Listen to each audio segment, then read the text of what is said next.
Hello, travelers. I'm your host, Mel, and welcome to the very first episode of the Mysterious Traveler podcast, where the stories are strange, the suspense is real, and occasionally the spirits are a little too social. This episode is sponsored by CozyEarth.com, featuring high-quality home goods and clothing, where my listeners receive a 41% discount on their entire purchase. Just use the code WILBURHATCH, all one word, in the checkout. Or you can click on the link in the episode's description. Now, before we begin, I'll do what any responsible tour guide does before taking you into the fog. I'm going to introduce the characters, set the stage, and make sure you're mentally prepared, because tonight's tale isn't just creepy, it's funny creepy. Tonight's story is called The Haunted Trailer, originally aired June 3rd, 1952.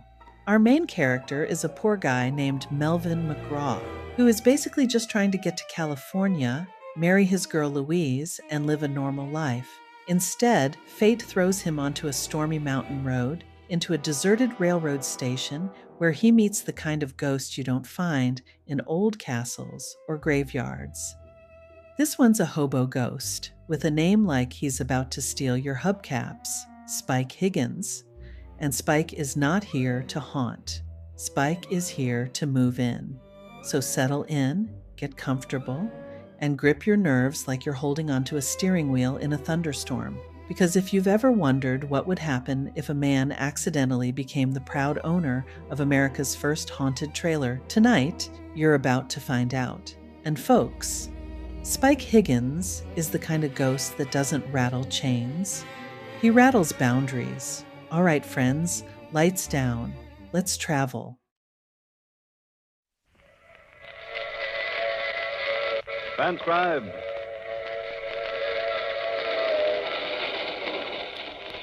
The Mutual Broadcasting System presents The Mysterious Traveler. Written, produced, and directed by Robert A. Arthur and David Cogan, and starring one of radio's foremost actors, James Stevens, in The Haunted Trailer.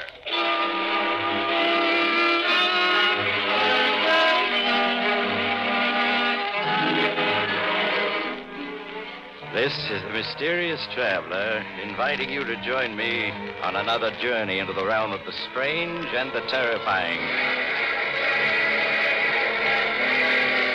I hope you will enjoy the trip, that it will thrill you a little and chill you a little. So settle back, get a good grip on your nerves, and be comfortable if you can, as we take a little cross-country trip in the Haunted Trailer.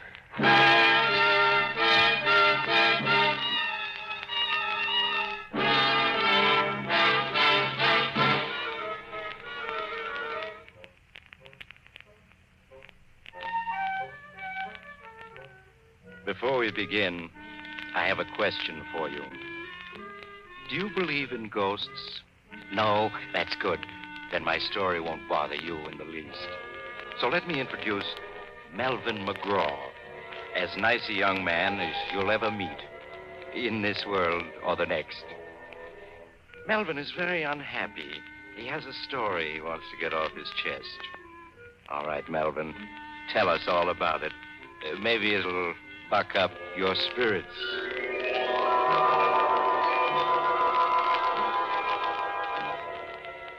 Spirits. Don't mention that word to me. What I could tell you about spirits. In fact, I'm going to. You are now listening to a desperate man. And yet, just 2 months ago, I was sitting on top of the world. I was heading for California in my coupe, pulling a brand new trailer. In California, I had a girl waiting for me. Her name was Louise, and we were going to be married. We were going to take a 2-week honeymoon trip in the trailer, then settle down in a little vine-covered cottage. But I haven't the heart to go into details. Just say that as I drove through the Catskills, I was happier than a lark. I'd made a late start, so I drove until well after dark. Then I found myself on an empty stretch of road in the mountains with a bad storm coming up. I didn't want to drive through a storm, so when I came to a tiny, dark railroad station, I pulled off the road beside it and made myself comfortable in my own trailer. In no time at all, I was asleep. But about midnight, a terrific clap of thunder woke me up. I sat up, bumped my head, and blinked. The storm was raging outside, and the trailer door had blown open. It was banging back and forth. I got up to close it, but before I reached it, it shut itself firmly. I was about to get back into my bunk when somewhere in the darkness a voice spoke. Now this is something like. It was an odd, unearthly sort of voice, and at first I thought I'd just imagined it. Then it spoke again. A house on wheels, furniture and everything. Some fun, eh, chum? They never had nothing like this when I was alive. Then I realized what must have happened. I'd left the radio on, and I was hearing some late program. I reached over to click it off, but it was already off. Puzzled, I found the light switch and turned it. The trailer was empty, except for me. I was staring around in perplexity when I heard it again, that strange voice. Over here, chum, in the easy chair. That's right. Now, can you see me? Can I see him? I rubbed my eyes, then rubbed them again. There was something white and misty sitting in my easy chair. Something that grew more and more solid as I stared at it, until I could see it quite plainly. Like looking at a disreputable old man carved out of a chunk of London fog. It was... the only thing it could be was... That's right, chum. I'm a ghost. My name is Spike Higgins. Pleased to meet you. What do you mean you're a ghost? There's no such thing as a ghost. Oh, no? Then listen to this. Oh! Did you ever hear a more ghostly groan than that? Or maybe you'd like to hear a banshee scream. You like it, chum? Every ghost can do it. Here, now I'll give you another demonstration. We call this one number 3B, the fatal warning. Are you ready? It'll curl your head. Are you prepared to meet your fate? Beware. Beware. Stop. Stop. Well, I ain't even begun yet. I got a whole bag of ghostly tricks to try out. Why, it's years since I had a chance to use a single one of them. Hey, what about some invisible footsteps, eh? Hey, you see, I can do that without even stirring from this chair. And then there's the hollow knock on the front door. I'll demonstrate that, too. There. And now the door creaks open. Now, listen.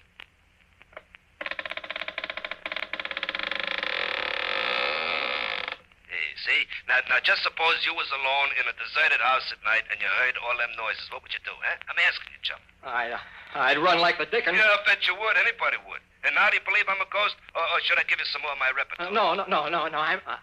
I'm convinced. You're a ghost. Well, that's better.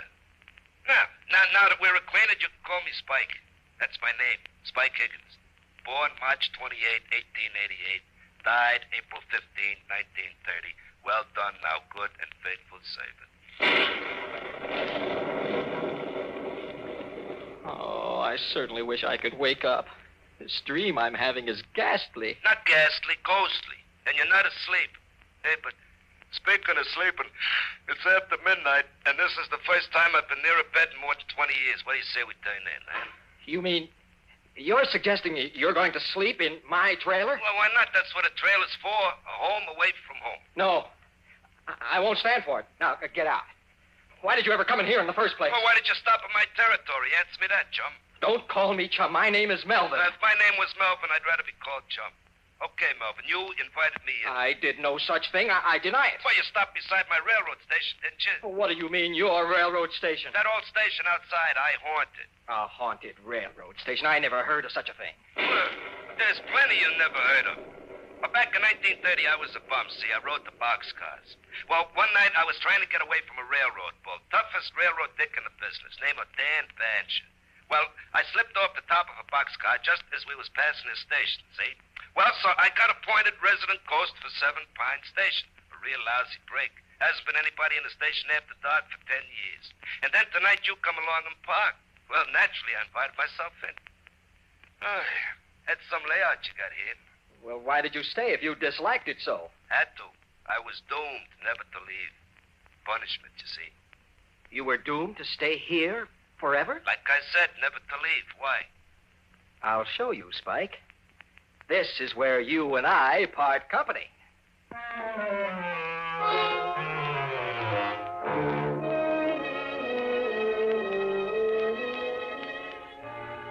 I know you think I was dreaming, but I wasn't. I was sitting there in my trailer talking to the ghost of a very disreputable-looking hobo. And I saw that I had to take drastic action. Spike had said he was doomed to stay there forever. But I wasn't. I hurried out of my trailer, climbed into my coupe, started the motor, and pulled away from there. I didn't stop until I'd gone 20 miles and left Spike Higgins' ghost safely behind me. Then I found a spot off the road, stopped, and went back to my trailer, completely bushed. Oh, boy, now for some sleep. Oh, I'm dead. Watch your language, Melvin. I'm dead, not you. Spike. Here I am, Melvin, in the other bunk. No, you can't be. You said you were doomed to stay forever back at the railroad station. Well, I said I was forbidden to leave. I didn't leave. You hauled me away in your trailer. So now the curse is broken. I can go any place I want. Then go. Any place. I don't care where, as long as it's someplace else. Oh, but I like it here, Melvin. Nice and cozy, good company, plenty of scenery. I'll tell you what I'll do. If looking at me bothers you, I'll merge. Then you won't be able to see me. Merge with what? Merge with the other wear. So long, chum. I mean, Melvin. So long. He was gone. Except for me, the trailer was empty. Then I knew it had just been a dream.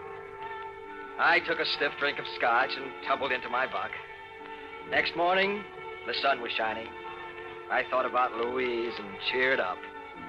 I made myself a cup of coffee and started out happy as a lark again. I stayed happy almost all day.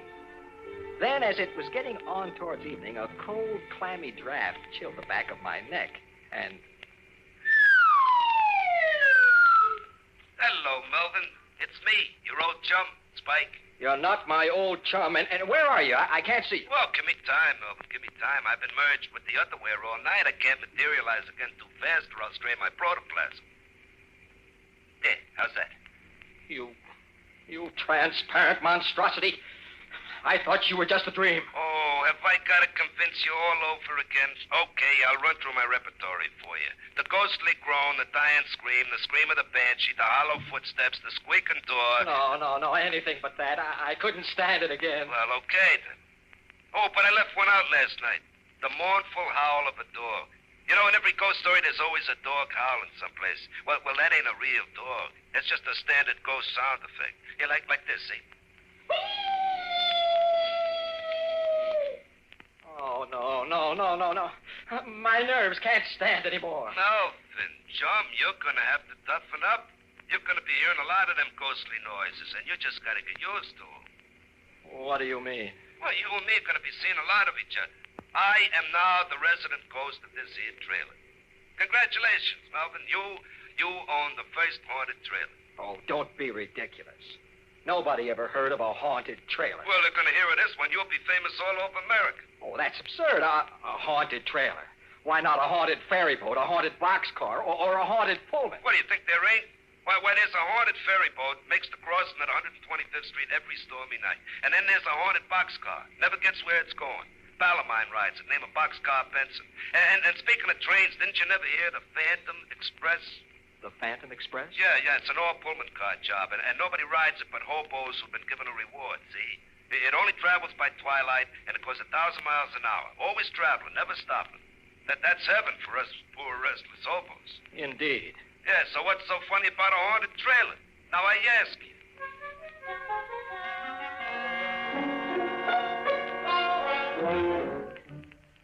Well, as I got underway again, I was worried. The idea of taking Louise for a honeymoon in a haunted trailer didn't appeal to me. I didn't think it would appeal to Louise either. especially since Spike Higgins seemed to be a ghost completely lacking in all delicate sensibilities. But I didn't have any idea of what to do about it. Not even the ghost of an idea. Presently, Spike oozed himself back into the trailer, and I kept on driving until almost 9 o'clock.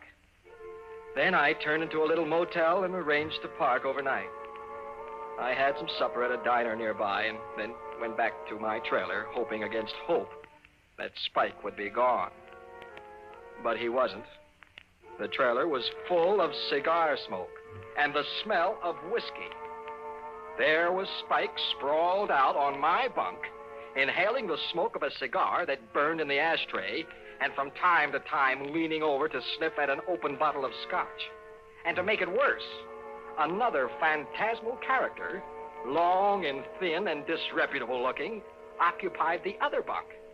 They were two thoroughly intoxicated spirits. Oh, many brave hearts lie asleep in the deep. So beware,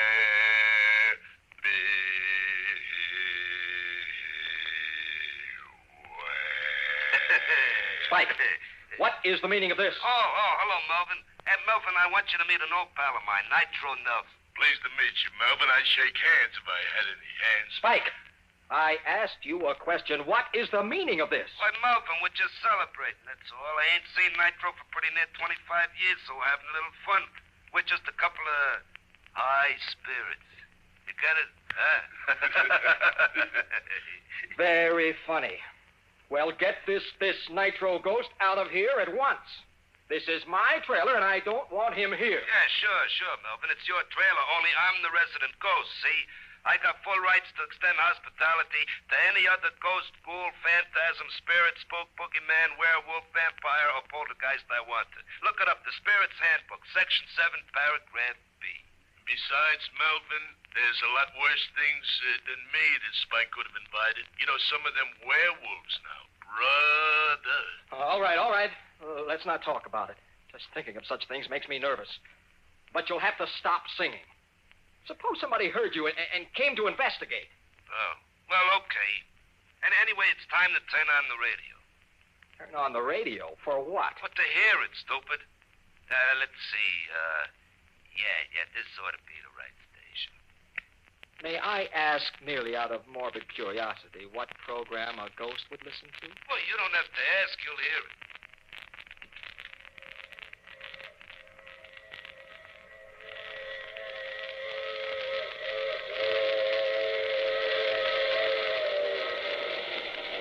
This is the Mysterious Traveler, inviting you to join me on another journey into the realm of the strange and the terrifying. I hope you will enjoy the trip, that it will thrill you a little and chill you a little. So settle back, get a good grip on your nerves, and be comfortable if you can. Mysterious Traveler. Oh, that's a pipperoo of a program. Oh, no.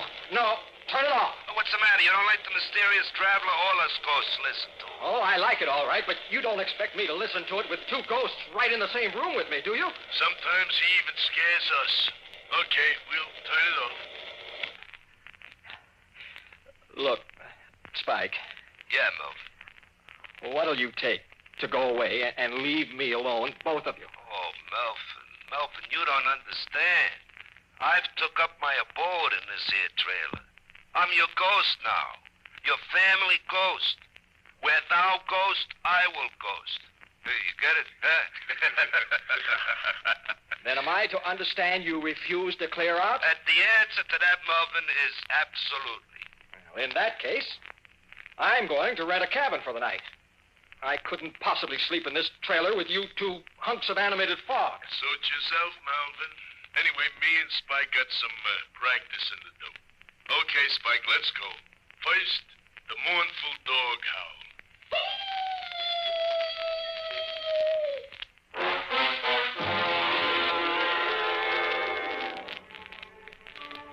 That night, I slept in a rented cabin.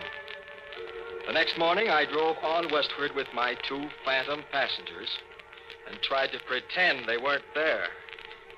I almost got used to them. I suppose a man can get used to anything, even to having a permanent cold chill running down his backbone. When we passed through Denver, Nitro Nelson dropped off, saying he wanted to haunt up some old pals of his, leaving me with Spike Higgins. Well, Melvin, it's just you and me together now, just the two of us. Until you get married, that is, then there'll be the three of us. I don't think Louise is going to like that. Oh, sure she will. Anyway, I'm sticking around. I hate to think what Louise will say when I tell her about it. Hey, where are we going on our honeymoon? The three of us, I mean. I figured on driving up to Oregon to see the mountains. Oh, that's good. Just as long as we get away from California. What have you got against California? Oh, just that Dan Basher lives there now. Dan Basher?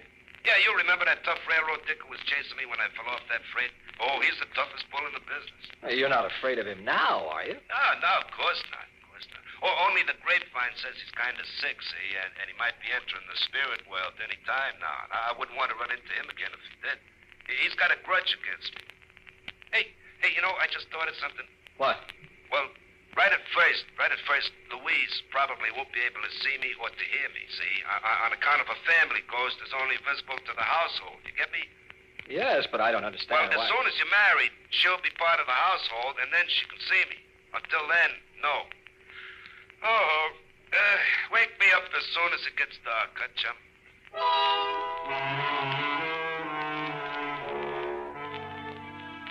3 days ago, we reached Santa Monica. I rented parking space in an auto camp and immediately phoned Louise. Melvin, darling, I'm so glad you're here. I've been worried not hearing from you. Oh, I'll explain all about that. When can I come and see you? Well, I better come see you first, Melvin. You see, my uncle isn't well, and the doctor said he must have quiet. I'll be there in an hour. I hurried back to the trailer and tried to clean it up. Spike Higgins' ghost lay on a bunk and watched me cynically. Hey, take it easy, Melvin. You're no good at housework. You know, this place needs a woman's touch. Now, listen, you. You've got to promise not to frighten Louise. I told you, Melvin. She won't even know I'm here. I certainly hope not. That would ruin everything. Here she comes now. Coming, darling. Melvin. Louise. Oh, here, let me help you in. Oh, thank you, Melvin. So this is it. The trailer you wrote me about. Uh-huh, darling. Look, here's the stove, and an icebox, and a built-in bar. A bar? Uh-huh. Oh, now, Melvin, you know I disapprove of spirits. I resent that. Be quiet.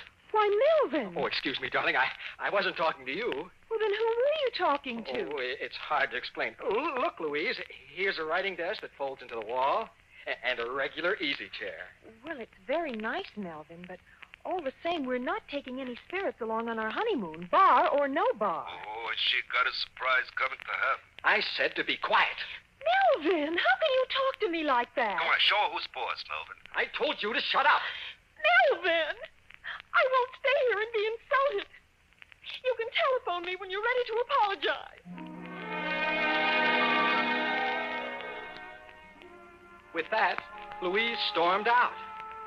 That evening, I had to plead with her on the telephone for half an hour before she would consent to let me drive out and see her at her home. Oh, really, Melvin, you were very rude this afternoon. Oh, I'm sorry, darling. I'm overwrought. I apologize. Well, you do look rather haggard, Melvin. And the way your hair stands on end, you really should do something about it. I wish I could. Louise, how soon can we get married? Well, I don't know. It depends on Uncle Dan. Uncle Dan? Uncle Dan Basher, my mother's brother. He's very ill. The doctor just gives him a few more days. Your uncle is Dan Basher, who used to be a railroad detective? Why, yes. And he's dying? I'm afraid so, Melvin. But you needn't look so pleased about it. Oh, sorry, darling. Look, I must talk to him now. Oh, but the doctor said he can't. Just for a minute, darling. It's very important. Well, maybe, just for a minute. Come this way. This is his door. Uncle Dan? Yeah? Do you feel strong enough to talk? What about? Well, it's Melvin, my fiancé. He wants to meet you. Send him in. Come in, Melvin. Oh, thank you, Louise. Look, I must speak to your uncle in private. Oh, but Melvin... I'll explain later. That's a good girl. Thank you, Louise. Good work. I can never get rid of her. What do you want to marry Louise for, anyway? Oh, I love her. It's a pretty poor excuse for getting married. She's like her mother, my sister. The reason I spent all my life on the railroad. Well, that's what I want to talk about, sir. Do you remember a certain Spike Higgins? Do I remember him? If I could ever get my hands on him. You know him? I know his ghost. He's haunting my trailer. He is, huh? I'd certainly like to meet up with him. Well, I'd certainly like you to. He's outside now. My trailer is parked at the curb. Well, in that case, I was figuring on postponing the event for a few days. But for the privilege of meeting up with Spike Higgins' ghost. Yes? Lad, go outside and wait. I'll be out in a couple of minutes. In the spirit.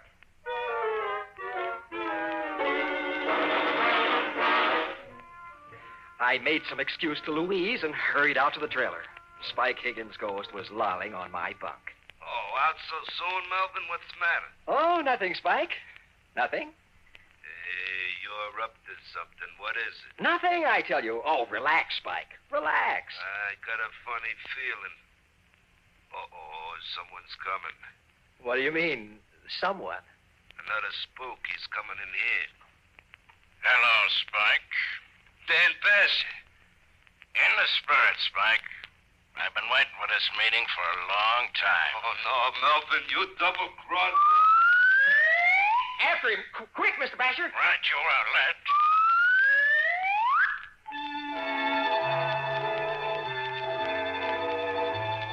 I rushed outside. 3 blocks away, I saw a long freight train puffing away. Spike Higgins' ghost was racing for it with Dan Basher's spirit gaining on him. For the first time in a week, I felt happy again. Melvin. Louise. Melvin. Uncle Dan. He's gone. Yes, I know he is. You know? Well, what do you mean? Well, I just saw him running for that freight train. You saw Uncle Dan running for a freight train? Oh, I certainly did. Wonderful fellow, your uncle. Well, Melvin, are you mad? Mad? Not a bit. I am as happy as a lark. Well, you must be out of your mind. Here, poor Uncle Dan has just... Oh, Melvin, and you just stand there laughing about it. Laughing! But Louise, you don't understand. Oh, I understand all too well. You want to break our engagement. Hi, Melvin. So you want to get rid of me, do you? I certainly do. There, I knew it. I just knew it. Louise, darling. Oh, just like a dame, always weeping. Will you shut up? Isn't there any way to get rid of you? Well, there certainly is. Goodbye, Melvin McGraw, forever. Louise. Oh, never mind, Melvin. You've always got me.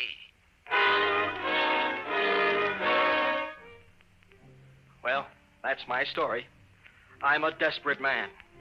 Louise sent me back my ring, and I'm stuck with Spike Higgins' ghost. I should have known he'd outsmart Dan Basher. He left Dan's spirit hunting the freight train for him and came straight back to me. Now I'll never get rid of him. I'm just a shadow of my former self. I can't get a job. Oh, look.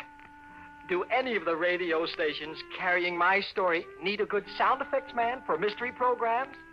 Oh, with me and Spike Higgins' ghost working together, we can guarantee authentic effects. Here, look, we'll give you a demonstration. Spike, let's have the creaking door. Now, the fatal warning. Are you prepared to meet your maker? Now, the dog howling in the cemetery.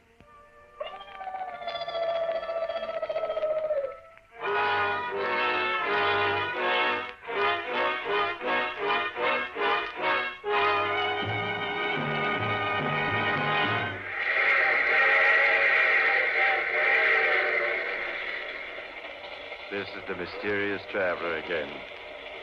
Dear me, what an odd story Meldrin had to tell. Really, I don't know whether to take it seriously or not. A haunted trailer. It would be just the thing for my summer vacation. I do know a haunted telephone booth where I make all my calls. Oh, but I'm just joking. There are no such things as ghosts. Are there, Spike? Oh, of course there ain't. Well, the whole idea is ridiculous. You see? Oh, you have to get off here? I'm sorry. But I'm sure we'll meet again. I take this same train every week at this same time.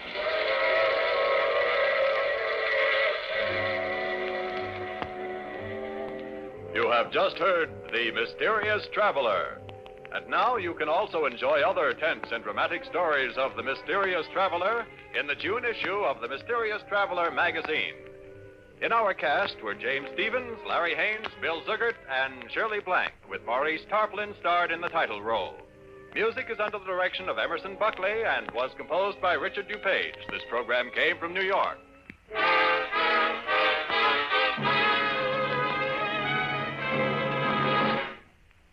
The dramatized stories of crime and the events leading up to the capture of the perpetrator are the order of the day on True Detective Mysteries. These stories are based on actual police file cases and have an air of authenticity seldom captured by a crime program. So, for the best in mystery listening, make a date to tune in True Detective Mysteries every Sunday over most of these stations. This program was transcribed especially for presentation to the West Coast audience at this hour. Listen again next week at this same time for Mysterious Traveler. And stay tuned now for Let George Do It, heard over most of these same stations. This is the Mutual Don Lee Broadcasting System.